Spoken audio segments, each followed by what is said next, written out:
என்ன வழி தெரியுமா? அது உங்களுக்கு காசு வரக்கூடாது, பேர் வரணும். நான் அப்படி தான் ஆசைப்படுவேன். இந்த புத்தகத்தில் யாராவது இல்லாதப்பட்டவங்க கடை வச்சுருக்காங்க, ஒரு ஷோரூம் ஓப்பன் பண்ணுறாங்கன்னா அவங்களுக்கு ரேப்பரில் போடுங்க, சிஎம் ஃபோட்டோ போட்டுக்கோங்கள, சிஎம் ஃபோட்டோ போட்டவங்களும் அவங்களுக்கு என்ன காசு வருமா? ₹1 வராது. சிஎம் தருவாரா? ₹1 தருவார். டெக்கான் கொடியில் போட்டாலே தர மாட்டாரு.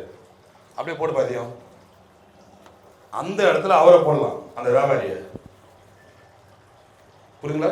நான் திராவிட முன்னேற்ற கழகத்துக்கு மேலே ஒரு நம்பிக்கை வச்சுருக்கேன், ஒரு நல்ல ஒரு இது வச்சுருக்கேன், உயர்வாக நினச்சிட்ருக்கேன். பட் ஆனால் நம்ம உங்கள் கூட இருக்கவங்களுக்கு யாருக்காவது நீங்கள் போட்டு இதால் காசு அவங்க சம்பாதிக்கிறாங்கன்னா போட்டு ஒரு 50,000 காப்பி 10,000 காப்பி கிடையாது சரி, 50,000 காப்பி கிடையாது சரி, நான் தரேன். அது என் சொந்த செலவு நான் பண்ணுறேன். நீங்கள் வந்து அவங்ககிட்ட பணம் வாங்காம போங்க, எனக்கு தேவை. ஆனால் எனக்கு ₹1 வேண்டாம். பதிவு பண்ணிக்கங்க, இதை பதிவு பண்ணிக்க. எனக்கு ₹1 வேணாம். ரிச்சர் உங்ககிட்ட சொல்லியிருக்கேன்ல, இப்போ கோயம்புத்தூர்ல ஒரு ஹெட் ஆஃபீஸ் ஓப்பன் பண்ணிட்டு இருக்காங்க, மாதவரம் போலீஸ் ஸ்டேஷன் எதிர்க்கே. ரிச்சர் வாங்க, தியாகவன் உங்க கூட இருந்தா. இவங்க வந்து ஆஃபீஸ் வந்து ஒரு 2 ஆஃபீஸ் உடச்சி ஒரு பெரிய ஆஃபீஸை போட்டுட்டு இருக்காங்க. தியாக இவர் நம்ம கூட வந்து ஒரு எத்தனை வருஷம் இருக்க, 7 வருஷமா இருக்கான். தியாக வந்து ரிச்சர்ட் வந்து என் கூட நம்ம ஆரம்பிக்க காலத்துல இருந்திருக்காங்க கூட. இவங்க வந்து ஒரு ஆஃபீஸ் போட்டிருக்காங்க, இப்போ all India press club branches கிளை இவங்க போட்டிருக்காங்க. இவங்க ஆஃபீஸ் ஓப்பனிங் நம்ம எல்லாம் போகிறோம். எதுக்காக இதெல்லாம் சொல்கிறோன்னா, நல்ல விஷயம் மட்டும் பயன்படுத்துங்க. அப்புறம் இன்னொரு விஷயம் என்னென்னா, நவம்பர் 14ஆம் தேதி என்னோட பிறந்தநாள். நவம்பர் பிறந்தநாள் முன்னிட்டு ஏழை எளிய மக்களுக்கு நலத்திட்ட உதவி வழங்கும் விழா. இவ்விழாவுக்கு அனைத்து பத்திரிகை சங்க தலைவரும், அனைத்து பத்திரிகையாளர், காவல்துறை அதிகாரிகளும் வருக என்று வரவேற்கிட்டு போடுவோம். இப்போ அதே வந்து மாதம் இல்லாதப்பட்டவர்கள் சொல்லக்கூடாது, நம்மளே இல்லாதப்பட்டவங்க தான். இல்லாதப்பட்டது சாப்பாடு, உணவு ஒரு 1000 பேருக்கு இல்லை ஒரு 500 பேருக்கோ நம்மளால முடிஞ்சது மாதம் தரத்துக்கு நான் ஏற்பாடு பண்ணியிருக்கேன். வர மாதம் கண்டிப்பாக இது வந்து நான் ஆக்சுவலி வந்து நான் நவம்பர் வந்து 13 லாஸ்ட் இயர் போச்சு 2025 அப்பயே வந்து 13ஆம் தேதி நான் வந்து பரிமாறும் போது சொன்னேன், நான் மாதம் இது நம்ம பண்ணியே ஆகணும் அப்படின்னு நான் சொல்லிட்டு இருந்தேன். ஆனால் பண்ணல, மன்னிச்சுக்குங்க. வர மாதம் 14ஆம் தேதி இங்கே இருக்கிறவங்க அனைவரும் எல்லாரும் வாங்க, வந்து நம்ம ஆஃபீஸில் இது நடக்கும். எல்லா தலைமையிலையும் இப்போ நான் இருக்கணும் இல்லையோ, இன்னொரு விஷயம் நான் சொல்லக்கூடாத வார்த்தையை சொல்கிறேன், இது நல்லா கேட்டுங்க. பயிலாளர் 15-20 பேர் இருக்காங்க. நான் இல்லாத காலத்திலையும் இந்த பத்திரிகை சங்கம் நடக்கும். நான் இல்லாத காலம் புரிஞ்சுங்க. ஏன்னா இப்போ சொன்ன சில பேர் என்னை குரல் கொடுப்பாங்க, நான் நல்லா பேசுகிறேன், அன்பு பாசனாக இருக்குல்ல, அதுக்காக நான் இல்லாத காலத்திலையும் இந்த சங்கம் நல்லபடியாக நடக்கணும். இது எப்படி நம்ம கொண்டு போயிட்டு இருக்கோமோ அமைதியாக அழகாக கொண்டு போகணும். சாப்பாடு இல்லாதவங்களுக்கு சாப்பாடு கொடுக்கணும். வருஷம் நம்ம பண்ணுற விஷயம் எங்கிட்ட இல்லைனாலும் நீங்கள் எடுத்து நீங்கள் செய்யணும். அதை நான் ரொம்ப நம்பிக்கை வச்சுருக்கேன். பணத்தை பற்றி கவலைப்படாதீங்க. நான் இல்லைனாலும் அந்த பணம் எதுக்கு நடக்குமோ அது நடக்கிற அளவுக்கு நான் பண்ணி வச்சுருக்கேன். அது சில பேர் இருக்காங்க. அதனால் எதுக்கு இதெல்லாம் அவ்வளோ தூரம் நான் சொல்கிறேன்னா, யாருக்கு எப்படி என்ன தெரியாது. இப்போ எதுக்காக நான் சொல்கிறேன்னா, ஒரு ஆக்சிடென்ட் ஆச்சு. இப்போ யாருக்கும் சொல்ல விரும்பல, ஒரு ஆக்சிடென்ட் ஆச்சு. இப்போ என்னையே வச்சுங்களேன், எனக்கு ஒரு ஆக்சிடென்ட் ஆச்சு, நான் செத்தே போயிருந்தேன்.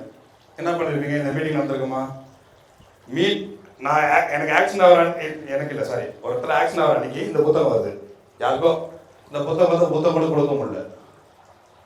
ஸோ நான் இல்லாத காலத்தில் கூட இது நடக்கும். என் பசங்க இருக்காங்க 2 பேர், என் பசங்கள்கிட்டையும் சொல்லியிருக்கேன். என் பிள்ளைங்க 2 பேர் இருக்காங்க. அவங்க இருந்து நல்லபடியாக நம்ம சங்கத்தை கொண்டு போவாங்க. என் நம்பிக்கை. என் பிள்ளைங்க கூட விட்டுருங்க, எனக்கு எல்லாமே நீங்கள் எல்லாம் என் தம்பிங்களும் என் பிள்ளைங்க தான். எல்லாமே கூட இருந்து நல்லபடியாக செய்யணும். தவறாக யூஸ் பண்ணாதீங்க. இந்த அடையாள அட்டையை தவறாக யூஸ் பண்ணாதீங்க. நல்ல காரியத்துக்கு யூஸ் பண்ணுங்க. ஒரு ஹாஸ்பிட்டலாக யூஸ் பண்ணுங்க சார். நான் பிரிஸ்கிரிப்ட் சார் ஒரு டைம் எக்ஸ்கியூஸ் கொடுங்க சார், கொஞ்சம் வாங்க சார், எமர்ஜென்சி சார் பண்ணுங்க சார் அப்படின்னு ரிக்வஸ்ட்டாக கேளுங்க. பத்திரிகை கார்டை போட்டு நான் பத்திரிகையில் இருக்கேன் அப்படின்னு. ஒரே விஷயம் நான் சொல்கிறேன், இன்னொரு விஷயம் சொல்கிறேன், இதை மட்டும் நல்லா கேட்டுக்கணும். காவல்துறை, ரிஜிஸ்டர் ஆஃபீஸ், ஆர்டிஓ வேற, ஆர்டிஓ வேற, இவங்க கிட்டலாம் போயிட்டு ஏபிஎஸ் விபச்சார தடுப்பு பிரிவு இவங்க கிட்டலாம் போய் புத்தகத்தை கொடுத்துட்டு அவங்க கூட ஒரு புகைப்படத்தை எடுத்துட்டு அதை ப்ரொஃபைலில் வச்சுட்டு அதை மிரட்டி காசு வாங்குற சில பேர். சில பத்திரிகையாளர்களாவே ஒரிஜினல் தாங்க. ஆனா சில பத்திரிகையாளர் படிப்பு அறிவு இல்லாத பத்திரிகை நடத்திக்கிட்டு 15-20 கேஸ் இருக்கிறவன் கிட்னாப்பிங் கேஸ். இப்போ ஒரு மினிஸ்டர் ஒருத்தருக்காரு, பெரிய லெவலில் இருக்கிற மினிஸ்டர், அவரோட டிரைவரை வெட்ட கேஸ். அம்பத்தூர் காவல் நிலையத்தில் கிட்னாப்பிங், G5 காவல் நிலையத்தில் அடிச்சு மெதமலை போட்ட கேஸ். பேர் சொல்ல விரும்பல, நான் பேர் சொல்லுவேன். அடுத்த தடவை என்ன தொட்டா என்கிட்ட வந்தா வேற லெவல். நான் டிஜிபிக்கும் சொல்றேன், கமிஷனர் சாருக்கு சொல்றேன், ஒரே ஒரு விஷயம், யாரு புத்தகம் கொடுத்தாலும் புகைப்படத்தை எடுத்துக்காதீங்க சார், பிளீஸ். யாரு புத்தகம் கொடுத்தாலும் புகைப்படத்தை எடுத்துக்காதீங்க, புத்தகத்தை வாங்கி படிங்க. உங்க புகைப்படத்தை வைத்துதான் இன்னைக்கு சில பத்திரிகையாளர்கள் சம்பாதிச்சு கொண்டிருக்கிறார்கள். இப்போ என் கூட சில பேர் போட்டோ எடுத்துட்டு தான் ரஞ்சித் அண்ணன் யாராவது தெரியும் சொல்லிட்டு காசு சம்பாதிச்சிருக்காங்க. ரஞ்சித் அண்ணன் அவ்வளவு பெரிய ஆளு கிடையாது. காவல்துறைன்றது வந்து ரொம்ப கஷ்டப்பட்ட ஒரு ஐபிஎஸ்ன்றது வந்து டைரக்டர். இப்போ எஸ்ஐ இருந்து இன்ஸ்பெக்டர் ஆகி எஸ்ஐ, இன்ஸ்பெக்டர், ஏசி, டிசி, அதுக்கப்புறம் தான் கமிஷனர் வருவாங்க. டைரக்டா ஐபிஎஸ்ன்றது ரொம்ப பெரிய விஷயம். அவங்க கிட்ட புகைப்படத்தை எடுத்துட்டு ப்ரொஃபைல் வச்சுருவாங்க. அவங்க ப்ரொஃபைல் போட்டோ வச்சுக்கிட்டு புத்தகத்தை கொடுத்து போட்டோ எடுத்துப்பாங்க. போட்டோ எடுத்துட்டு நான் வந்து பத்திரிகையாளர் அப்படின்னா இவர் வந்துடா இந்த ஐபிஎஸ் ரொம்ப பழகம்பா, நான் முடிச்சு கொடுத்துறேன் அந்த வேலையை. ஒன்று அவன் என்ன பண்ணுவான், பைத்தியக்காரன் ஐபிஎஸ் எடுத்துப்பா அப்படின்னு ஒரு அமௌண்ட் அவன் கொடுத்துருவான். இந்த மாதிரி நடந்துட்டு இருக்கு. நான் முத பத்திரிகையாளர்களுக்கு ஒன்று சொல்றேன், காவல்துறைக்கு ஒன்று சொல்றேன். காவல்துறை அதிகாரிகளே நல்லா கவனப்படுத்திக்கங்க. உங்ககிட்ட யாராவது புகைப்படம் எடுத்துக்கிட்டாங்கன்னா எடுக்காதீங்க. என்னோட புத்தகத்தை கொடுத்தா கூட எடுக்காதீங்க. புத்தகத்தை வாங்குங்க, படிங்க, அதை அவங்க எடுத்துப்பாங்க. தயவு செய்து சில விஷப்பூச்சிங்க இருக்கு, படிப்பறிவு இல்லாத விஷப்பூச்சிகள் இருக்கு, பத்திரிகை பேர் எழுத தெரியாத விஷப்பூச்சிகள் இருக்கு,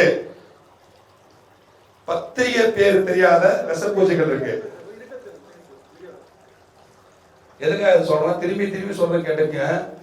என் வயசுல கிணறு இல்லைங்க. இந்த புத்தகத்தை திருப்பி கூட பார்க்கணும். இப்படி பார்த்தேன் உள்ள திருப்பி கூட இப்படி பார்க்க உங்க முன்னாடி பார்க்கறாங்களாம். நான் பார்க்க விட மாட்டேன், படிக்க விட மாட்டேன். எனக்கு தேவையில்லை. உங்க அடையாளத்துக்கு புத்தகத்தை மாசமான 5000 காப்பியா 10000 காப்பியா யாரும் சிறிய பத்திரிகையில 10000 காப்பி போட்ட சரித்திரம் கிடையாது. நான் போட்டிருக்கேன் உங்களுக்காக. ஆனா அனைத்து பத்திரிகை சங்க தலைவர்களுக்கும் அனைத்து பத்திரிகைகளுக்கும் ஒரே ஒண்ணு சொல்லிக்கிறேன், எல்லாருமே நீங்க நல்லவங்க தான். ஆனா ஒண்ணு, யாராவது படிப்பறிவு இல்லாம, படிப்பறிவு கூட விடுங்க, நிறைய பேர் படிப்பறிவு இல்லாம எவ்வளவு பெரிய சிலையா இருக்காங்க. இப்போ படிப்பறிவே விட்டுருங்க, படிப்பறிவே தேவையில்லை. ஒரு நாலேஜ், ஜெனரல் நாலேஜ் மீனிங் தெரியல, அந்த ஜெனரல் நாலேஜ் கூட தெரியாம பத்தி நடத்திட்டு இருக்காங்க.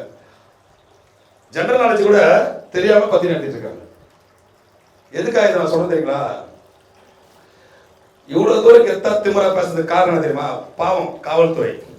இப்ப நீங்க எத்தனை கொடுங்க, ஒண்ணுமே ஒரே நிமிஷங்க.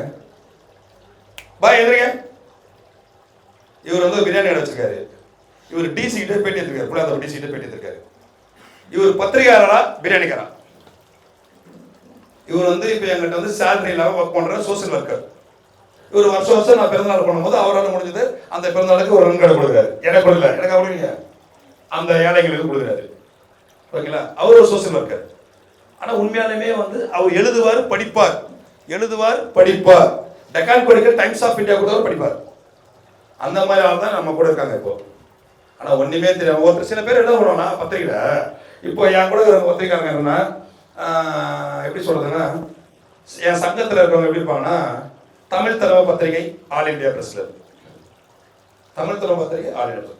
Deccan Chronicle all India president, Times of India all India president, Polymer all India president.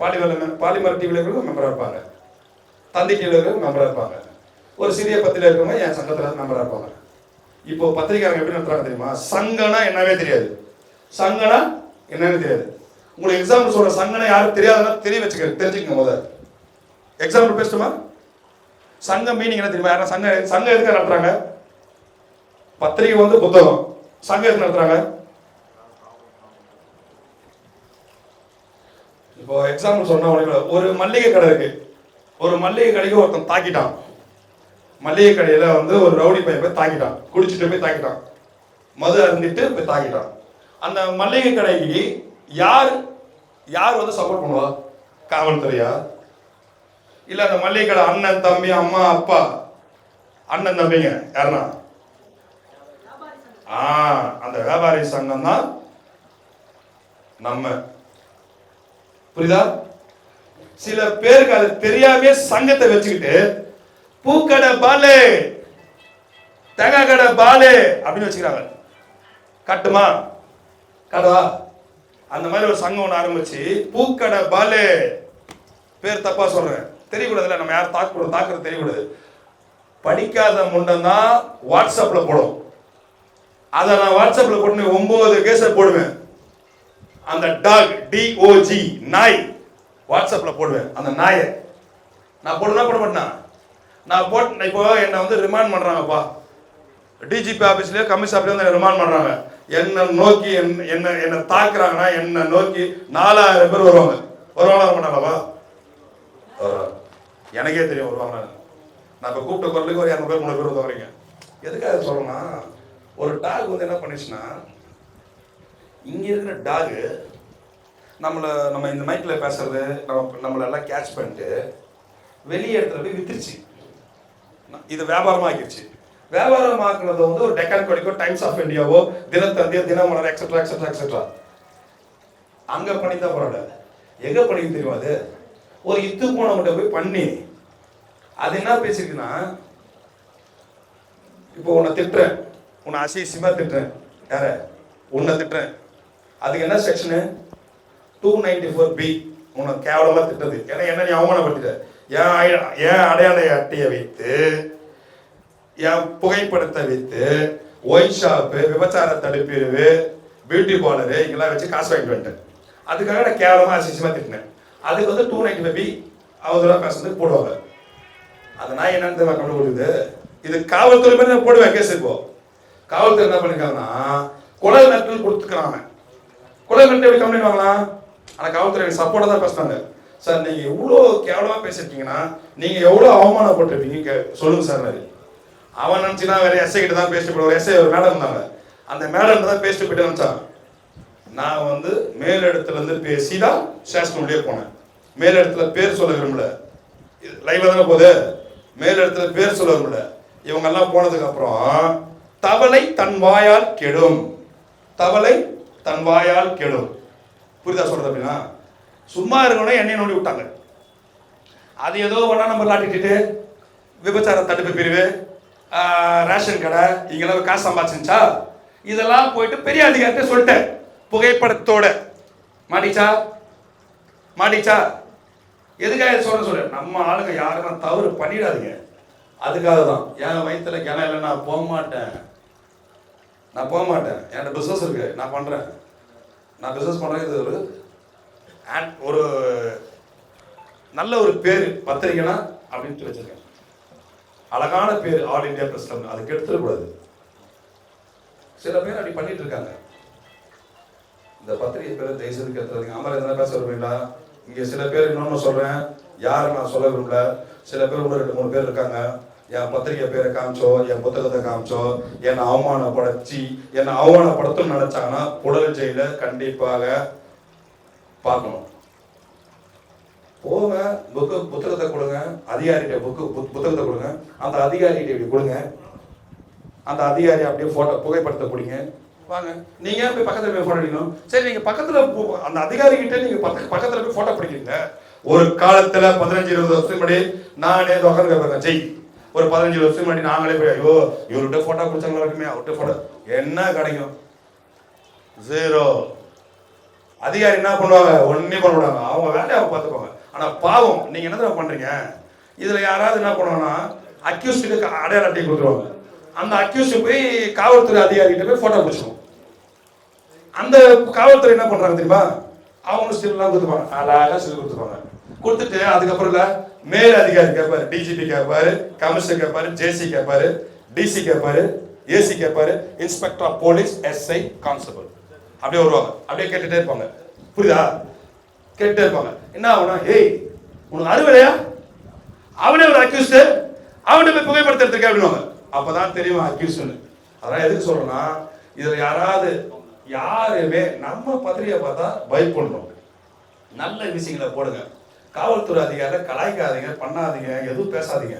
அவங்க அந்த வேர்வை சிந்து கஷ்டப்பட்டுட்டு ரோட்ல நின்றுட்டு ரொம்ப கஷ்டப்படுறாங்க. டிராஃபிக் ஒரு போலீஸ் ஸ்டேஷன் நின்றுட்டு இருக்கேன், என் கண்டதுக்கு ஒரு கலாய்க்கிறான். நான் பத்திரிகை தெரியுமா அப்படின்றான். நான் தான் போனேன் அந்த இடத்துல, நான் வீடியோ வச்சு காமிக்க பாருங்க, நான் தான் போனேன். அந்த அதிகாரி என்ன சொல்றாங்க, அப்ப பத்திரிகை நீங்களே இப்படி பண்ணாப்பா அப்படி கேட்டாரு. உன்னோட தொப்பிக்குதா, ஷூ போட்டியா, நீ பெட்டு போட்டேங்கிறாரு. அவரு ஏதோ சுகர் பிரச்சனை போல இருக்கு. சுகர் உண்மையில காடு ஒரு ப்ராப்ளம், ஷூ போட அவரை போய் அந்த மாதிரி டைட்டாக வச்சாங்க. எதுக்காக சொல்றேன்னா, இப்போ இவர் கூட பேங்க்ல ஒர்க் பண்றாரு, சோசியல் ஒர்க் நம்ம பண்ணிட்டு இருக்காரு. அவங்க ஒரு பிசினஸ் பண்றாங்க. அதாவது சோசியல் ஒர்க் பண்றாங்க, அதை கிளீனா பண்ணிட்டு போகணும். சம்மந்தமே இல்லாம பண்ணாதீங்க. இப்போ பாருங்க, சம்மந்தம் இல்லாம ஒருத்தர் பண்ணாரு, அவமானப்பட்டாரு, வேதனைப்பட்டாரு, இன்னும் வேதனைப்படுவாரு. ரஞ்சித் பிரபாகர் கிட்ட தவறா ஏதாவது பண்ணணும்னு நினைச்சா எந்த பத்திரிகை சங்க தலைவராக இருந்தாலும் சரி, எந்த பத்திரிகையாளர் இருந்தாலும் சரி, ஜெயிச்சு காட்டுவேன். என் பத்திரிகை ஒரு இமேஜுக்காக வச்சிருக்க, சம்பாதிக்கிறதுக்காக வைக்கல. சம்பாதிக்கிறோம் நினைக்கிறவன் தான் பயப்படணும், சம்பாதிக்க நினைக்காதவன் ரஞ்சித் பிரபாகர். இவ்வளவு கெத்தா திமுறா பேச காரணம் தெரியுமா? நான் ₹1 நான் சம்பாதிக்க மாட்டேன். எனக்கு நான் ஒரே ஒரு வருஷம் 365 நாளுக்கு என் அடையாள அட்டைக்கு காசு கொடுக்க கேட்பேன். அந்த அடையாள அட்டை கூட இலவசமா தான் தரேன். அதுல வச்சிருக்க ஹோலோகிராம் QR கோட், அந்த ஹோலோகிராம் QR கோட் ஸ்கேன் பண்ணா விகோ வெப்சைட், டைரக்ட் வெப்சைட் போயிடலாம். அந்த ஹோலோகிராம் QR கோட் தான் பண்ணலாம். அந்த ஹோலோகிராம் QR கோட் நான் எங்க போட்டுக்கேன்னா, சாதாரண இடத்துல போடல. கும்பத் யாரு? கவர்மெண்ட்டுக்கு போறவங்க, பாரிஸ்ல இருக்காங்க. அவங்க கிட்ட போட்டு உங்களுக்கு தகுதி இருக்கா, உன்னோட ஹோலோகிராம் போடுறது, QR போடுறது உங்களுக்கு தகுதி இருக்கா கேட்டுதான் போடுவாங்க. அந்த இடத்துல போட்டிருக்கேன். நான் சாதாரணமா நான் போடுறேன். என்னோட குவாலிட்டி எதுலையுமே நான் எதுலையும் இதாக மாட்டேன். எதுக்காக இவ்வளவு தூரம் நான் பேசி நான் டென்ஷனாக பேசுறேன்னா, சில பேர் இங்கே இருக்காங்க ரொம்ப அவமானப்படுத்துறாங்க. அது இருக்கக்கூடாது. இனிமே நம்ம பத்திரிகைனா போங்க, நெல்லுங்க, யாருக்காவது உதவி, ஹாஸ்பிட்டல் உதவியா செய்யுங்க. முடியாம இருக்காங்களா, ஒரு கேன்சர் பேஷண்ட் எதனா சொன்னாங்கன்னா, அவன் முடியாது இறந்துருவான்னு சொன்னாங்கன்னா, அவளை காப்பாற்றுறதுக்கு வழி பண்ணுங்க, என்கிட்ட சொல்லுங்க, என்ன முடிஞ்ச உதவியை நான் செய்யறேன். இந்த மாதிரிலாம் பண்ணுங்க. இதுதான் உண்மையானவே ஒரு சோசியல் ஒர்க்கர். சும்மான ஐடி கார்டை மாட்டிக்கிட்டு நான் பத்திரிகையாளரே, போலீஸ் டிராபிக் போலீஸ்காரையோ ஒரு எஸ்ஐயோ போய் டிஜிபி கலாய்க்க முடியுமா? இப்போ கமிஷனர் கலாய்க்க முடியுமா உங்களால? எதுக்கு தேவையில்லாத வேலை? இப்போ என்ன போலீஸ் கூப்பிட்டாங்க, சார் நீங்கள் யாரையோ திட்டிட்டீங்க சார், உடனே வர மேடம் பண்ண சார், என்ன சார் ஆச்சு, என்ன சார் நீங்கள் பண்ண போறீங்க? ஏங்க அந்த மேடம் கேட்டார். என் கூட ஒருத்தர் வந்தார், என் தம்பி, பேர் சொல்ல விரும்பல, அவருக்கு அது பிடிக்குமோ பிடிக்காத தெரியாது, நம்ம பத்திரில் இருக்காரு, நம்ம சங்கத்தில் இருக்காரு. என்னங்க நீங்கள் எதிர்பார்க்குறீங்க? என்னங்க கம்ப்ளைண்ட் கொடுத்தது நாங்கள் கிடையாதுங்க, அவங்க என்னன்னு கேட்டு சொல்லுங்க. நாங்கள் எழுதி கொடுத்துட்டு போயிடுறோங்க, நாங்கள் எழுதி கொடுத்துட்டு போயிருந்தாங்க. நான் என்ன தான் பார்த்துட்டேன், இப்போ பேசிட்டு இருந்தேன்ல, என் பத்திரிகையை என்னோட புகைப்படத்தையும் என்னோட புத்தகத்தையும் கேவலமான இடத்துல கொடுத்து பணம் பெற்றார்.